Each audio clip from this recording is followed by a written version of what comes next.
Good morning. Hopefully everybody can hear me here. We'll get started shortly in just a few seconds. This is Getting Schooled. We'll be talking about all about meteors and meteor showers, meteor explosions, all of that fun stuff for today. And by the way, there is an opportunity to see a meteor shower coming up for tonight. So we'll get to that here coming up. Let me log on over here, make sure everything is good to go on this end, to make sure the audio is working and all of that. And again, this is Getting Schooled, so we'll go ahead and load up everything on this end of it. Just to go through what we've got coming up. Yesterday we talked all about the Northern Lights. If you missed that, go back and take a look at it if you can here. We've got that. If you go back far enough on the Facebook feed or go to my Facebook page, Meteorologist Ross Elliott, you'll see it there. And it was a lot of fun going through and describing the science back behind that. But today we talk all about meteors and what we're looking at when it comes to meteor showers, the difference between that and meteor storms, what's the difference between a meteorite and a meteoride and an asteroid and all of that good stuff. So let's get right to it, and we'll start off with meteors because that is certainly with a meteor shower and what we'll be looking at tonight, that is something that we'll be seeing a lot of. In fact, we'll take a look here at the big board, and you can see that meteors are light that comes from debris the size of small pebbles all the way down to about the size of a grain of sand or so. So it doesn't take a whole lot for us to actually see some of those little specks of light showing up into the night sky. In fact, tonight, again, we do have a meteor shower that'll be pushing on in, and that's always a lot of fun to try to see. I've got a little prop here, looking for it in the back. There we go. So a lot of times we see meteors and it shows up as a real bright light into the sky, but what we're looking at is really nothing that's that big at all. I've got a little bag here of grape nuts. It's cereal. Let's see if I can try to put it up to the camera. Very, very tiny, almost like little pebbles of sand. Well, think of these little grape nuts. Again, not very big at all, right? That's about that little speck there. That's about the size of what it can take to create a bright meteor in the sky. And that's, again, what could happen tonight, although we'll walk through all of the meteor showers coming up for this year. So they enter the atmosphere very, very fast, racing in here at about 25,000 to 160,000 miles per hour, and they happen pretty high up into the sky. They happen just below where the aurora is at, but not far from it, generally about 50 to 60 miles above the ground. So it's pretty close into that same threshold is where we ended up seeing some of those meteors coming in, and they burn up in the atmosphere almost always. Some of the bigger ones can make it all the way down to the ground. Meteor showers are yearly events where the Earth passes through a high concentration of debris. Usually it's from like a comet. That comet's got a little tail, just some debris. And once Earth encounters that, usually about the same time every single year, and then we can get these meteors that radiate from what looks like a central point in the night sky. So coming up for tonight, it's out of the northeast, directly overhead, but usually there's kind of a direction to look, but they can't fill up the whole sky. So a lot of times if you're looking up, you're in good shape. Meteor Storm, this is something I have not seen that I'd love to see at some point, but they are rare. Meteor Storm happens when you get 1,000 meteors per hour or more. 1,000 meteors per hour or more. That is a lot. Tonight's meteor shower, by the way, 5 to 10 meteors per hour. So if we're lucky and real lucky, there might be one about every 10 minutes. And a meteor storm, you're talking every couple seconds on average. These meteors are coming down, raining down, which is really, really impressive stuff. So let's go and take a look here at the meteors that we have coming up for this year. List of the 2020 meteors. And we are already past some of these, but keep in mind, we're looking at, we've got one here in early January. It's usually always cloudy. This peaks January 4th. It's almost always cloudy. It's cold usually when that comes in. The one that we're at right now, or we will be in the peak for tonight, actually. So today's the 21st, but usually it's the early morning hours that things peak, so it'd be the 22nd. That is this one right here, our April meteor shower that we're at. And it usually does not create that many. It's showing a maximum of 18. We're not going to be able to see 18 here. Probably closer to maybe 5 is what we're looking at per hour. So there's not a whole lot, but there's stuff to look forward to as we go later in the year, because these happen at about the same time each year. There's this one isn't. We've got this one coming up May 6th. So that was only a couple weeks away, and that does produce more than what we're looking at for tonight. So hopefully we've got good weather for that one. The one here in July is interesting because usually the weather's always really nice for it. July 29th, and that takes place, and usually we can get a dozen, maybe 2 dozen here that ends up happening with that. The Perseid meteor shower is usually one of my favorites, and this one usually happens here right in the middle of August, 11th to 12th. This year will be the morning of the 12th it peaks. And look at the number over here where it says maximum. That is 100 meteors per hour. That's a pretty good one. The best one of the year is typically the one that we never get to see here. Why? Because it's in the middle of December, which is in the middle of our cloudy season. And so we just never see that. I think I've seen it once out of the last 8 years here. We always have clouds, it seems like. 120 per hour. It's 2 every second. When we can actually see that one that's visible in the night sky. The one that I skipped over here, well, there's 2 of them. The one in October is usually pretty good. That's not bad. That's showing a couple dozen. But the one in November, right around the 17th to the 18th of November, there's a meteor shower that peaks there. And typically it's not very impressive. This year expected to be 15 per hour. That's not a whole lot different than what we've got coming tonight. But occasionally that one can produce a meteor storm. Every once in a while, that one could be an interesting one to watch. But again, typically, that's not what you're looking at. Perseid meteor shower, that's again coming up in August, but there is that weak meteor shower coming up for tonight. So something to look forward to definitely here as we head towards tonight. Here's the forecast that I showed on air earlier this morning. Tonight, 10 p.m. to 1 a.m. would be the best time to look for that, generally to the northeast to directly overhead. Why 10 p.m. to 1 a.m.? Why is that a special time?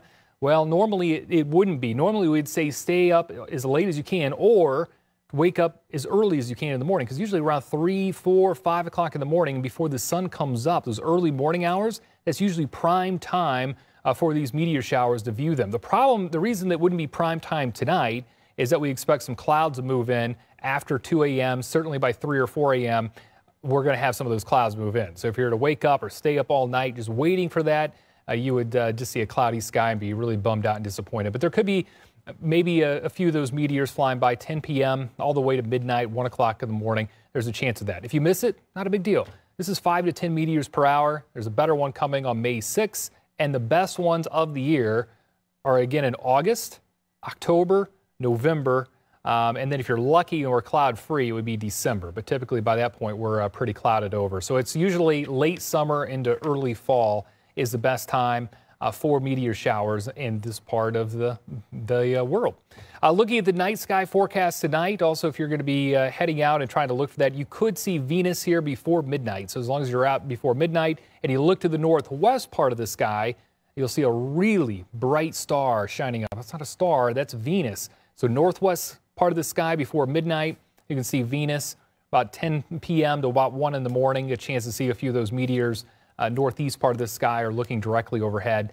10, 11 o'clock, midnight, 1 o'clock, all good times. You can see we've got the yellow and the red stars early tomorrow morning because more clouds begin to move in. Not a whole lot of moonlight out there. That's good to view all of these meteors and the potential for some of those flying objects across the sky, whatever it may be, even if it's the International Space Station, a good opportunity to see that. So I showed this yesterday, and I just kind of pointed this out, but the aurora is way up here, 65, 75 miles above the sky. That is really high up. Meteors, well, they're coming in more like 40 up to about 65 miles above the sky. That's where they're burning up. So that's where you get that little pebble to come in, and it comes in and it hits our Earth's atmosphere. It's running into more and more and more of that atmosphere, and as it does, it burns up. And rarely do we ever see these streaks actually make it all the way down to the ground.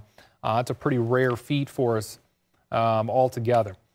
Let's go ahead and take a look at, sometimes we can get these meteors to make it all the way down to the ground. So there's different classifications here. An asteroid, that's in outer space. It can occasionally come down to the Earth. Usually they don't, but an asteroid causes a lot bigger problems here. Those are over 1 meter, so think about 3 feet roughly, wide, an object from space trying to enter the Earth's atmosphere if it were to enter the Earth's atmosphere. A meteoroid, that's space dust or rocks up to 1 meter wide that's coming from space. So an asteroid or a meteoroid, those are the two different categories here. If it's large enough over 1 meter wide, then we call it an asteroid. That's the only difference there between the two. But as we mentioned, a meteor, that is a streak of light from an asteroid or a meteoroid burning up in the atmosphere. So the meteor you see, that's the actually light from that space dust or rock coming into our atmosphere and burning up. A meteorite, if you were to actually see that, that's one of these space rocks that actually survives the atmosphere and makes it all the way down to the ground. And when that happens, usually you're getting something that's a little bit brighter into the night sky than just one of these streaks of light coming in. A little bit brighter than, say, a fireball that's coming into the Earth's atmosphere. Speaking of fireball, that's a meteor that is really bright. And I talked about Venus. Venus is one of the brightest objects in the night sky. A fireball would be at least as bright as Venus. And a bolide, that's a very bright fireball that explodes. And I've seen this one time, could not believe what I was seeing. So you get a meteor that's coming in, and all of a sudden you just see it kind of disintegrate or blow up into the several little pieces, which is really impressive stuff. So I'm going to take you over to a couple videos and show you some things that have happened around here. So meteor showers, those are pretty typical and happen pretty often around the area. These larger rocks that come in that make it all the way down to the ground, that are very large when they do, that is much more rare. And this certainly got my attention. This has been several years ago now. 7 years ago, and this is a story here at ABC News, and they're going to run through the Russian meteor that was caught on camera, and this caught everybody by surprise. And I wish I had the audio with this, because when this came in, it sounded like, I mean, it was an explosion essentially in the atmosphere as this thing came in and then blew up. But this is not during the night, this is during the middle of the day. And look how bright that is when it came in, and look at the smoke that it sent across the sky. People were hurt from this, not because of the meteorite falling and actually hitting somebody, because it didn't, but the sonic boom that came from this was a big explosion, basically, and blew out that wall, blew out a bunch of windows, and people got hurt from it. You can see all this video capturing this as it came in. You can see some of the windows there blown out from that asteroid that ended up coming into the atmosphere and eventually falling as a meteorite. And it was a pretty big space rock that came in. On that same day, there was another asteroid that actually narrowly missed Earth, which was pretty crazy stuff too. A lot of research was done on that. NASA had a lot of technology. It was able to kind of go back and show what may have happened with that meteor. You see the meteor coming in. And of course, we'll go back, I think, to some video here to show what that looked like. And it's going to go back to the animation again. That's kind of a slowed down piece of it, although it looks like it blew up there, and it's simulating that too, about where they think it blew up, and of course it's sonic boom coming from it that did all that damage. So it's showing that aftermath there, and showing some of the scans along with it. It's pretty neat stuff. Now that was a very large rock that had held together, that made it all the way down to Earth. This one was a little bit closer to home, wasn't nearly as big of a rock, but did have a sonic boom, didn't cause any damage per se, but it definitely from about Toledo northward into Michigan, it was felt. You could see this all the way around the area. You can see that bright flash here in the night sky. There's a few different ones here. And so this happened, and this one did blow up. It was a bolide. There were several little pieces of this thing all over a field, and there were a lot of people that were going out to take a look at it, which was quite the scenario. So this was 2 years ago. We remember that we got flooded with all kinds of phone calls with that one, with people wondering what was going on with it. So that's a look on meteor showers, just asteroids, what happens when these meteorites make it all the way down to the ground. and all of that. So we talked yesterday about the northern lights. Today, talking about the meteors. Again, the meteor shower. There is one tonight. If you can't stay up that late or don't want to see it, there will be better opportunities later in the year. Again, May 6th is another one that is a little bit better than this one. The Perseid meteor shower is one of my favorites. That is in the middle of August every year, and it's typically a very reliable meteor shower. If you can get out into a dark area away from the city lights, it's certainly helpful. And then there are meteor showers even in October and November that are usually pretty good. And who knows, maybe we'll have a cloud-free night in the middle of December, and we'll get to see the best show of the entire year, which we rarely get to see here. So that's why we like to depend on some of those warmer months and where we get more of those meteor showers. But go ahead and ask your questions, whether it's about this, something else related to the night sky, weather. It doesn't matter. We'll get to those questions as we always do. Tomorrow we're going to talk about eclipses, which I'm excited about because Northwest Ohio, if for those that remember a couple years ago, we had a solar eclipse. Wait until a few more years from now. I know it's tough to wait. I know 2022, 2023, 2024, it sounds like it's forever away. But when we get there, we have some spectacular spots around this part of the country that are we're going to have people flocking from all over the world potentially to here in parts of Northwest Ohio to see some of these events. So we're going to talk all about eclipses, what they are, why they work the way they do, and why everybody's so excited about the next few years, and why you guys are going to get to potentially see something that a lot of people spend their entire lives and don't get to see. It all comes with a rare eclipse coming up in 2024. So we'll talk more about that coming up for tomorrow. Let's go and take a look here at some of the questions that we've got so far. Let's see, Chrissy Nelson saying, what is the best time to view the meteor tonight?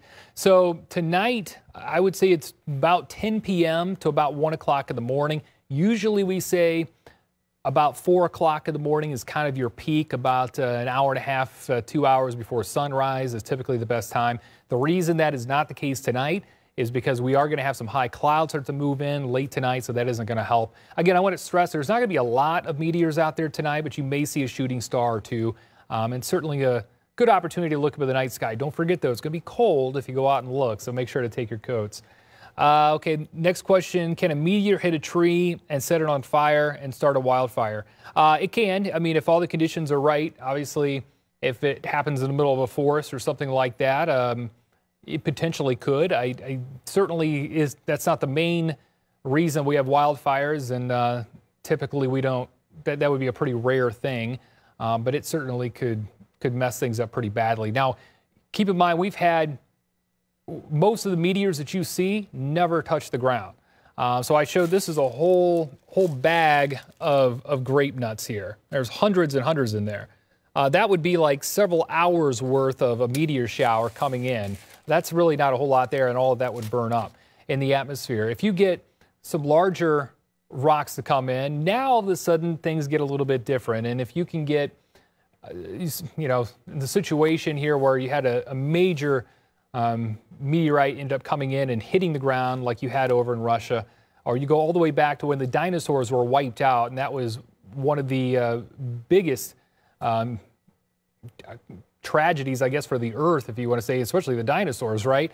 Going all thousands, actually millions and millions of years ago, that hit down towards the Yucatan Peninsula and is the reason that it's kind of the shape that it is today.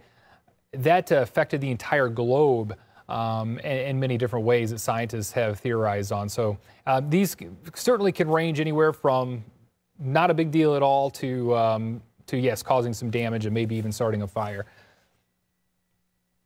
Let's see here.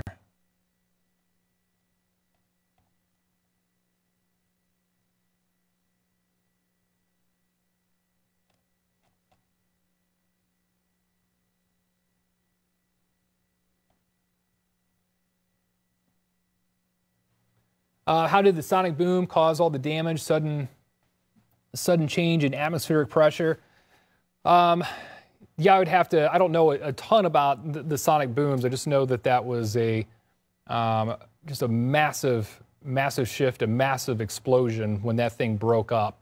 in the atmosphere. It also had to do with where it broke up, from my understanding, too. If it would have happened farther up versus lower down to the Earth, it would have had a dramatically different impact on what would have actually happened towards the Earth's surface. What was the largest one to hit Ohio?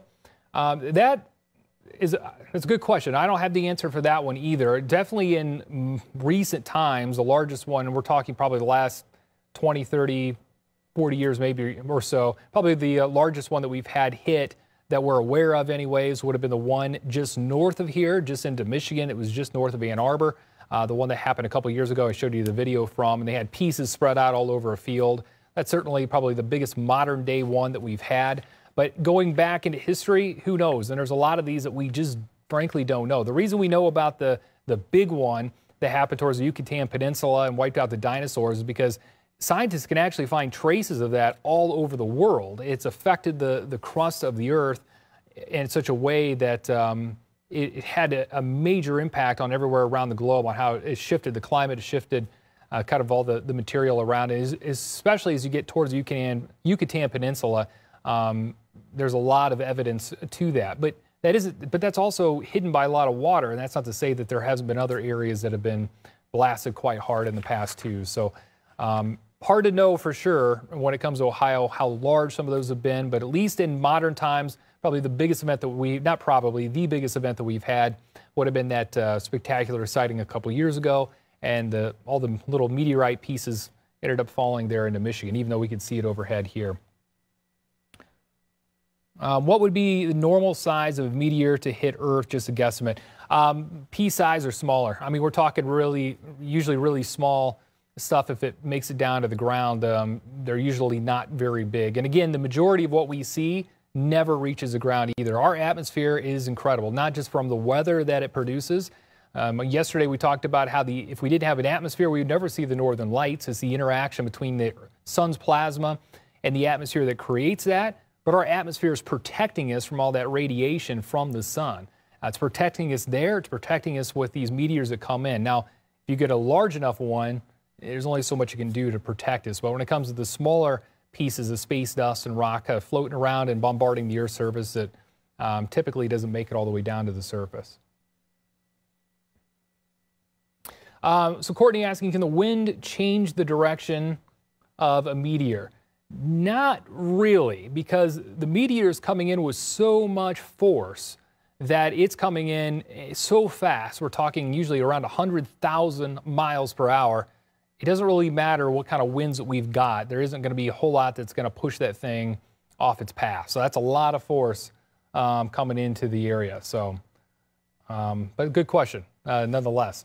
So again, tomorrow we'll talk all about eclipses and why they're so amazing and the science behind them, and we'll get to that. And next week, by the way, we're going to talk about regional weather. So I'm already working on that. We're going to talk all about the Great Lakes, what makes our weather here so special compared to the rest of the country. We're going to talk about mountain weather, why the weather is so incredibly different in the mountains, and what drives everything there. And we're going to talk about the Southwest and the Arizona monsoon and how interesting that feature is. But I also want to kind of bring up what monsoon means anyway. So I'm going to use that as an example to break down monsoon, because I'm going to teach you something that just about every single adult out there does not know. Monsoon doesn't mean rain, doesn't mean anything to do with rain. It has to do with wind and the change in wind direction. That's what a monsoon is. So everybody that tells you it's raining like a monsoon out there, or it's a monsoon out there, or something along those lines, from a weather standpoint, if you use the words correctly, that really doesn't make any sense. But anyways, we'll get to all that next week. Tomorrow's eclipses. As for now, thanks for watching, and we'll see you guys later.